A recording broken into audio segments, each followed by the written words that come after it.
Cougar Tailgate, where BYU fandom lives. Here's your host, Lauren McClain.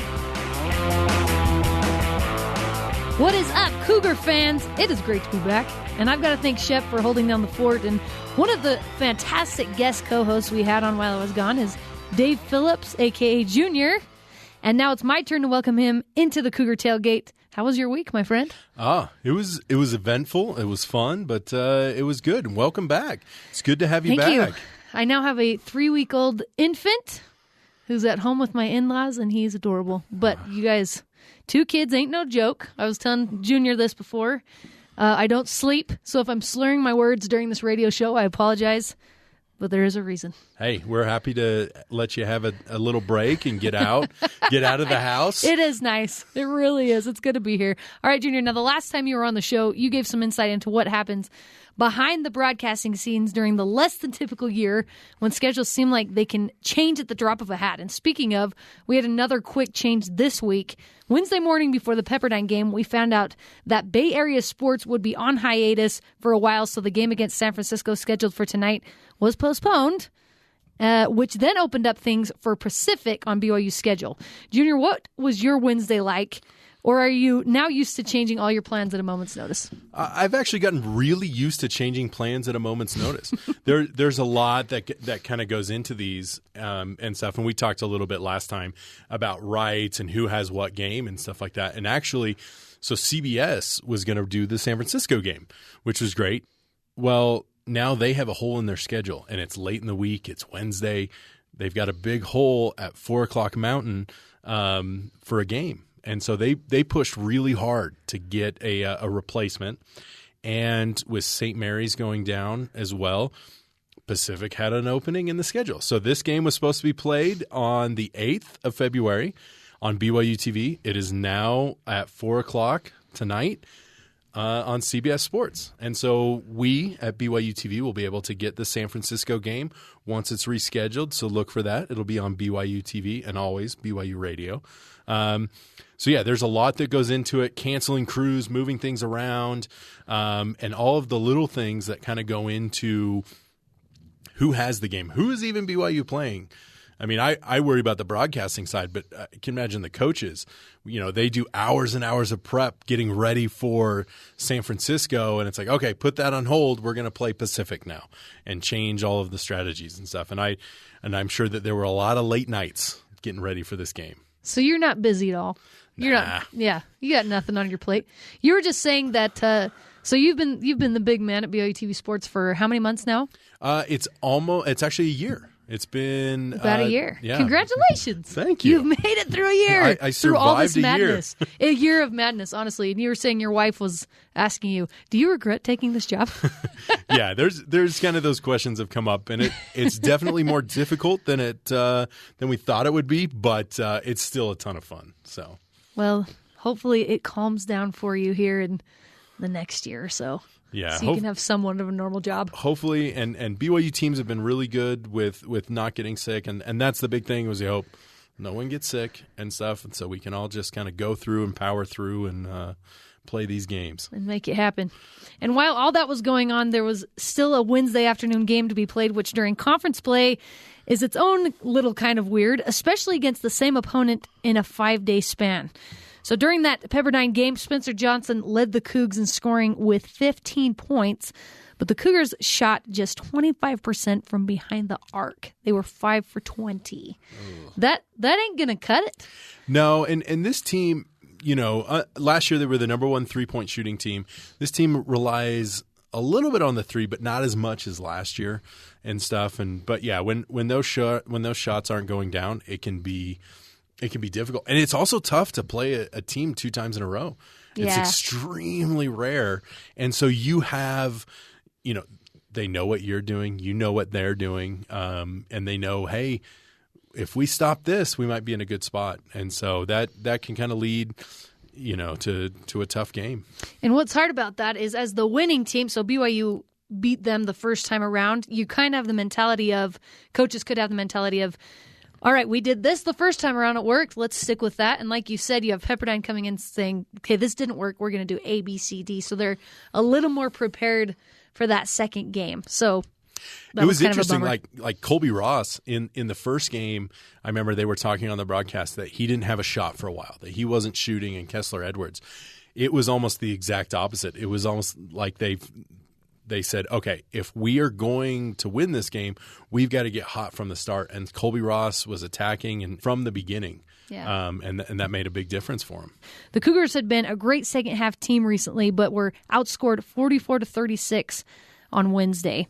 They did have an 11-point lead in the second half before going almost 6 minutes with only one bucket. And, Junior, as we know, 6 minutes in basketball is forever. That's a long time with just one basket. That is a very long time with one basket. And I think part of that comes into is the odd start time that we talked about. Yeah. Noon Pacific. And can you imagine? I mean, these guys are used to playing evening games. It's usually 7 o'clock, 8 o'clock. And I bet that the body clock and stuff, it was hard to get going and stuff like that. And actually the fun story behind that, why they played at noon Pacific, was because obviously this is a rescheduled game from earlier in the year. Mm-hmm. But Pepperdine only has one facility to house a lot of their sports. And so with men's volleyball and women's volleyball going on, they had 2 volleyball games that day and couldn't move them because of the other team's travel schedules and stuff.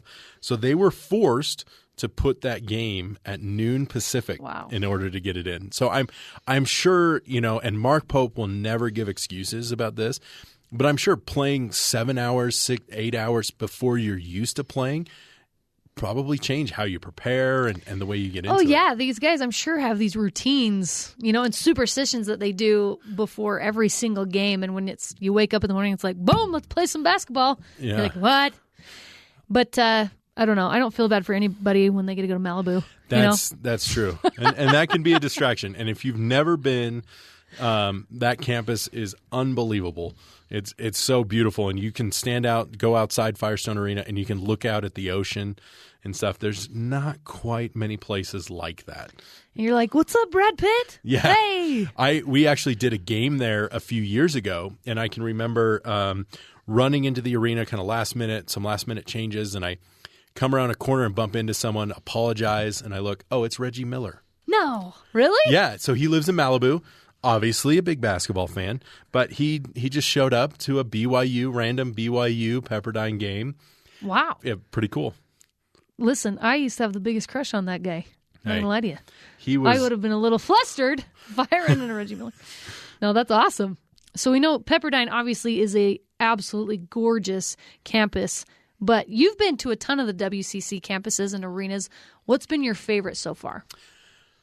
Probably would have to be Pepperdine, but San Francisco is beautiful as well. Really, all of the campuses in the WCC, it's really unique. I mean, beautiful. Even, like we talk about, Pacific is fairly inland and stuff, but the architecture and things like that, from Indiana Jones was shot there. Really? And stuff, the facade on the outside of the campus is actually Pacific. What? Yeah, the fun things you learn when you go to these campuses. Nothing wrong with anywhere in San Diego, Malibu, obviously. LMU is kind of cool. It's up on a hill. That's one of the cool things about the WCC is beautiful campuses, and you can go anywhere from the beautiful beach to the beautiful mountains here in Provo, right? And almost everything in between. So it's kind of great. It's a great conference, and they're fairly small campuses compared to BYU, right? Yes, and we talk about venues all the time, and even in Spokane, the Kennel holds nothing to the Marriott Center, which is what made the game last year against Gonzaga so great. The Rock coming in force, representing, that was awesome. That was one of the coolest experiences. But these campuses are small and intimate, but they're beautiful, and that's what kind of makes it fun, with the rivalries and stuff within the campus. Well, sports-wise, there's a more even playing field this year since there really aren't many fans allowed in any of these arenas, so it doesn't matter how small or how big. So BYU doesn't really have that type of advantage this year. Yeah. They're still doing well, though. So BYU basketball, men's basketball, is only one of the many, many sports that are happening right now. And there you have sports like women's soccer and women's volleyball that are usually played in the fall that are going on right now. So what is the schedule like on a weekly basis for BYU TV sports? It's going to get insane. So we have, this tonight kind of kicks it off, where we are doing women's soccer tonight out in Harriman, which is kind of a fun thing. I mean, no fans, obviously, but this field was never meant for TV. It's a great indoor facility that RSL practices on a lot of different things. But what's interesting is while we will be setting up for the women's soccer game against Weber State tonight, there's actually going to be lacrosse practice on the field. And then directly before us, UVU is going to play a game, and then we will play a game. And so it's kind of this unique, but in this time, it's for soccer, we never play in February. Right. So they're playing indoors, utilizing the Zion's Real and Harriman, who are gracious enough to have us. They're fantastic to work with. That'll be a unique experience and stuff, using scissor lifts to get camera positions and things like that. It'll be fun. But next week, unfortunately, we did have the women's volleyball games postponed. But we were going to have, I think it was 10 broadcasts within 5 days. Now, we're scaling it back, and we're doing 6 in 3 days. Oh, wow. So, nothing. It's a light load. Yeah, light load. No, honestly, anybody listening, that is absolutely insane and really hard to do. I feel like people probably don't quite understand how much work goes into setting these things up and setting up all the equipment and getting the right crew, and it takes hours and hours. So to have 6 events in 3 days is mind-numbing for you. Yeah. Well, and but hey, it's great for fans. You don't have to come out. And for soccer, you don't have to come out and sit in the cold. You can sit in your nice warm house. True. And, make popcorn, do whatever you want, and watch the game from the comforts of your couch. But no, it's great. And it's great to have men's and women's volleyball going at the same time. Zach and Kennedy Eschenberg are usually there cheering for one another, but now husband and wife, they're kind of going at the same time. Now they never see each other. Now they never see each other. They give each other a high five in and out of the door. In the gym as they switch. Okay, one practice is done, time for the other. Hey, what's up? But no, it's great. It's exciting to have number 16 women's volleyball playing at the same time as number 1 men's volleyball. And most weeks it'll be Tuesday, Wednesday with women's volleyball, and then Thursday, Saturday, or Friday, Saturday with men's. And so it's fun. It's great to have sports back. There was a long period of time without sports. Now it's all coming back at once, but that's what makes it fun. I mean, at the Smith Fieldhouse, on Thursday, you'll have men's volleyball. On Friday, it'll switch everything, and it'll be gymnastics. Saturday, it'll switch back to men's volleyball. Plus, you have women's volleyball and soccer going on at the same time. So, tons of fun. When it rains, it pours. When it rains, it pours. Is basically what you're saying. I want to go back to the women's soccer game that's going to be played in that arena. You mentioned there's going to be a lacrosse game right there. I want to know, which camera operator are you going to put closest to the lacrosse game to put in danger? I'm not sure. That's going to say a lot. That's going to say a lot, yeah. Who's keep an eye out for who's going to get hit in the head? Yeah. Everyone wear a helmet. No, but it's interesting. That facility is amazing. And going out there and kind of getting ready, a site survey for this, you see that they have multiple soccer games going on at once, different practices. They're really utilizing that facility and stuff. And it was great that they were able to work with BYU to give them that opportunity to do it. But yeah, like you said, we're setting up in non-normal broadcast positions where the announcers Spencer Linton and Carla Haslam will be sitting in the bleachers calling the game. Bleachers that are only about 4 or 5 bleachers tall. So it's not a huge thing. When BYU Radio comes to do it, Greg's got a lift he'll be able to get up in and go. And Greg deserves to be on a lift, You know what? He deserves to be lifted a little higher than the rest of us. Exactly. Now, I mean, you talk about schedules. He's not used to having soccer going on at the same time as men's basketball and stuff. So he'll be really hopping. No, it's a lot of fun. It's great to have these sports back, though. It really is. It's exciting. It gives us all something to look forward to and to watch. Like you said, I'm going to be the one on my couch with popcorn just watching all these games. Hey, it's the best place to be. And, we've got fantastic athletes at BYU. Mm-hmm. Ranked, I think almost every sport is ranked. Yeah. Or should be, or really close to being. And so, yeah, it wouldn't be fair to give the women's volleyball, hey, you don't get to go. Right. They have a legitimate shot in the tournament. And so it's great to see these athletes be able to play and get out there and do it. And hopefully we can play safely and that everything kind of goes off well. Everyone stay healthy. I was just reminded, I sidelined men's volleyball for years. And I was just thinking of someone getting hit by a lacrosse ball while filming the women's soccer game.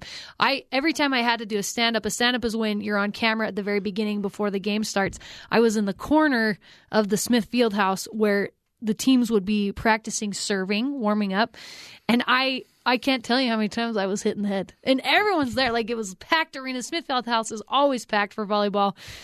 And I entertained a lot of people by just getting smacked in the back of the head. And I was always, my eyes were like always clenched, like just waiting to get hit because those guys serve it so hard. So It ain't no joke.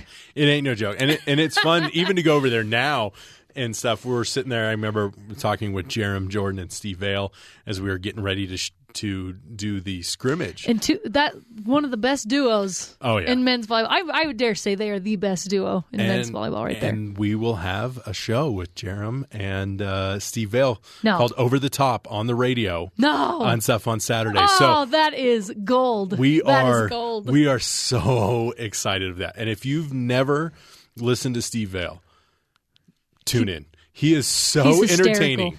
He is so entertaining. If you want to hear a bunch of quotes from 90s movies, tune in. Oh, and they're going to talk 90s movies on there and stuff. Not We're going to talk surprised. men's volleyball, 90s movies, pop culture. Steve is your guy. He is one of the greatest. It was definitely too easy to not pass up. So lots of fun. Coming up next week after Cougar Tailgate starting next week. It'll be great. I'm excited. Every Saturday after Cougar Tailgate. Guys, what else are you going to be listening to on Saturdays? Cougar Tailgate. And then it's called Over the Top? Over the Top. Over the Top. I Also, will be listening. A 90s movie reference. That's right, with Sylvester Stallone. Oh, what a great movie. Semi-truck driver and also an arm wrestler. Yes, great. Love Steve Vale. Steve Vale. One of a kind. Don't miss it. All right. We are going to still be talking men's basketball when we come back. Luckily, there's a game on the schedule tonight to focus on. When we get back, we'll get to know the Pacific Tigers, so stick around. This is Cougar Tailgate.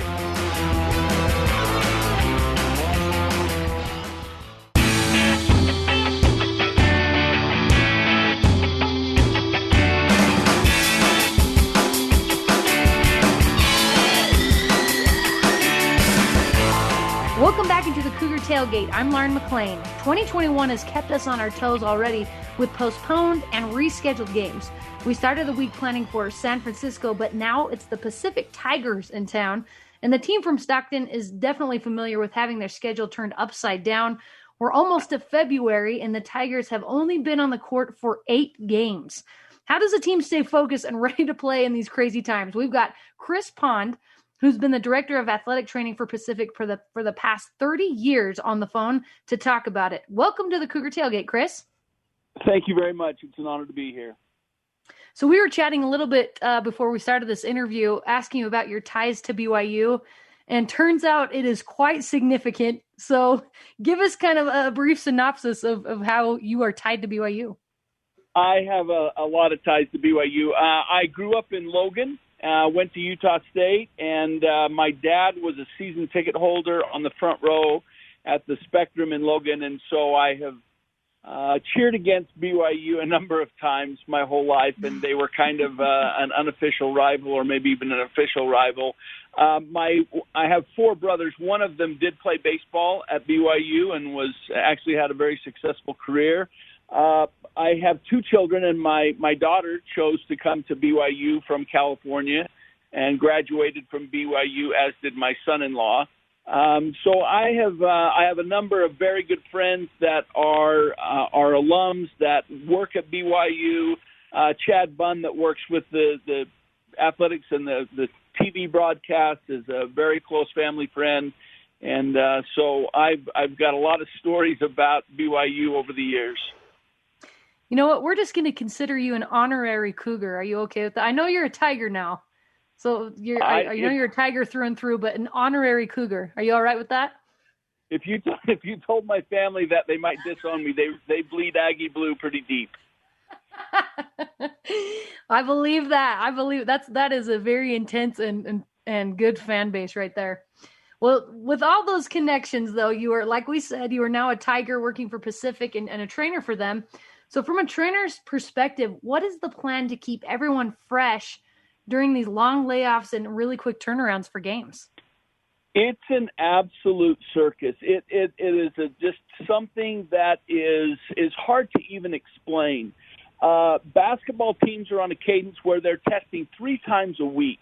And so we are doing what's called a PCR test 3 times a week, and then we do periodic antigen tests, which are the 15-minute tests as well.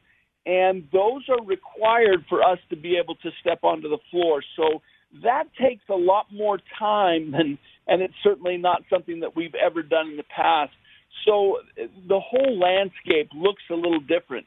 Tonight I will receive the results from my latest test that I did yesterday morning, and that attestation will then need to be presented before a game can take place. BYU will also have to show that they have tested negatively before that contest can take place. So there's a lot of additional steps that need to take place before we can just step on the floor. Man, that is crazy. And only playing 8 games, you would think your load as a trainer would be lightened a little bit. We talked to Carolyn Billings, the trainer for BYU, and she said that's what she was hoping for, is to get a little bit of a break, but it's been the exact opposite. Is that what you've seen? I love Carolyn. I think that's exactly, we are seeing the opposite. We're finding that there's when you've got all of your athletes back and you get a positive test, there's a different timeline and a different matrix that takes place depending on if they're the positive person, if they're a presumed positive, if they're a close contact. If it takes quite a bit of time to kind of decipher that, and everyone's going to be just a little bit different. So it's been a real juggling act to try to get them some semblance of a workout, because we can't have practices, and when we have a positive test, we shut the whole team down, and so it's hard to just be gone for that period of time and then come back and expect to be sharp and crisp.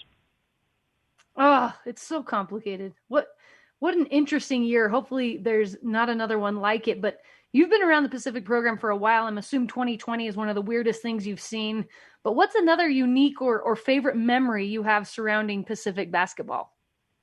Oh, there's so many. I have really enjoyed my time at Pacific. When I graduated I actually went from Utah State to the University of Arizona, and the state of Utah is just doesn't have nearly the same number of jobs available in my field as California. So I ventured away and went to work football actually at Pacific, and then we dropped our football program, and so I just gravitated towards the basketball program. And I had grown up with the old days of Utah State basketball and playing BYU and all of the great Cougars from the past, Danny Ainge and on. And so probably for me, we have had, especially when we were in the Big West, we had a great deal of success. And we went to the NCAA tournament a couple of times and actually won a couple of games there. And that was very memorable. I have a lot of student athletes that have gone through, and my relationship with them is something that I'll always treasure. We're talking to Chris Bond. He's the athletic trainer for the Pacific Tigers. So earlier in the program, we were talking about WCC venues, and they've certainly looked different this year with no fans. What are some of your favorite arenas to visit? Oh, certainly the atmosphere at Gonzaga on a normal year is right. Very intimidating, and if you're not playing them, it has to be just very awe-inspiring. Certainly the BYU team does a great job. I think the fan base here, it's been interesting for me to see many of my neighbors and people from back home that are in the stands that are now going to BYU and have them cheer against me. But I think that in each atmosphere, there's a little bit different positivity that goes on. There's a little bit of change that goes on. Some of those can be quite daunting, especially if you've got an inexperienced team that hasn't done a lot of travel. And to be real honest, we just got done playing at Gonzaga, and they had cardboard cutouts throughout the arena, and it was just a very, very different environment. Oh, I'm sure it kind of levels the playing field a little bit for a lot of these teams. What is something about this year's team that a casual college basketball fan might not be aware of? The Pacific Tigers. What's something that not everyone would know about them? Wow, that is an outstanding question. I think, you know what, I think maybe a fan would recognize this. I think it's just been a time of inconsistency because we aren't getting the practice time that we've had in the past. We didn't get the summer to really work out. We've had two shutdowns because of positive results. And so practices look different. And I think that's been really hard. I think that from a mental aspect, just getting these guys back has been very therapeutic for them. I think being away is painful for them, and they're willing to go through the masking and the distancing and all of the testing that they have to go through just to play the sport that they love. And for me, I'm at the point where I really am I count it as a win when we can play a game because so much goes in to that taking place, not just by the sports medicine and athletic training staff, but by the coaching staff and the players and everybody that's involved. Yeah, you mentioned just how much the players have to go through and the staff. From your perspective, how has that affected the team when they're not even sure if they're going to have a game the next day? In my experience, I believe that the mental aspect of COVID in the athletic realm far outpaces anything from a physical standpoint. It's real. It's a real struggle. And so, for example, the waiting for the test results to come back, you're waiting 3 times a week, and there's a certain level of anxiety that comes with that. You think you've done a great job, but maybe you went to the grocery store and maybe you stopped for gas. And so there's always an uncertainty of have I done a good enough job in my personal environment that I'm okay, and are my actions and perhaps my decisions, are they going to impact the whole team and therefore maybe the whole league? And so there's a lot weighing on their ability to adapt to these changing conditions. Yeah, that's maybe something you don't really think of, how much pressure is on each one of these athletes to try and stay healthy, not just for themselves, but the entire team. And that will affect, honestly, the entire schedule and conference at that point. It's kind of maddening. So turning the page a little bit here, do the guys have any traditions or superstitions when they travel to get ready for games that you know of? Some of them have some eating things that they do, but for the most part, they've all had to adapt. And I'll give you a good example. We played a game in Santa Barbara, and we stayed right by the water. And because of COVID, we weren't really even able to go out onto the beach. I mean, it was pretty much a sequestered situation, and they can't really hang out in each other's rooms and play video games like they've done in the past. So I really applaud all of the athletes in that are trying to play their sports because they can't do what they've normally done. Right. And they had to plan for BYU at a moment's notice. What are the guys feeling coming into Provo tonight?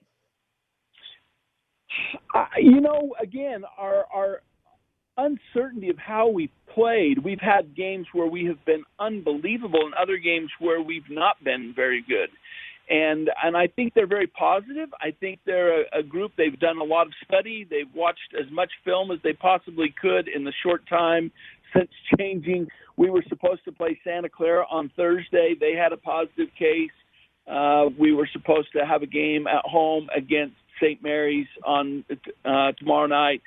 And so they've had to completely make changes. I think the coaches have done a great job spinning on a dime and now preparing for a different team that's got a totally different look than what St. Mary's would be. And I think that they're just excited to play. Again, from a mental standpoint, I think it's so vital that they're out there and able to do what they want to do. And I'm so happy that everyone gets to play at all. And but so interesting, they have to be ready on a moment's notice to play whomever and get very little time to plan. Chris, thank you so much for being here with us. Chris Pond has been an athletic trainer for the Pacific Tigers for the past 3 decades, and he definitely knows his stuff. Thanks for coming on the show today. Thank you for having me. And that does it for the Cougar Tailgate. Thanks again to Chris and for Junior, the boss of BYU Sports Broadcasting, for coming in for the day. You can join the Cougar Tailgate virtually, of course, every Saturday at noon Mountain Time, or download, rate, and review our podcasts on Apple, TuneIn, Stitcher, Spotify, or on BYURadio.org. We're getting ready for the Tigers and really whoever BYU gets on their schedule at any given moment. This is Cougar Tailgate.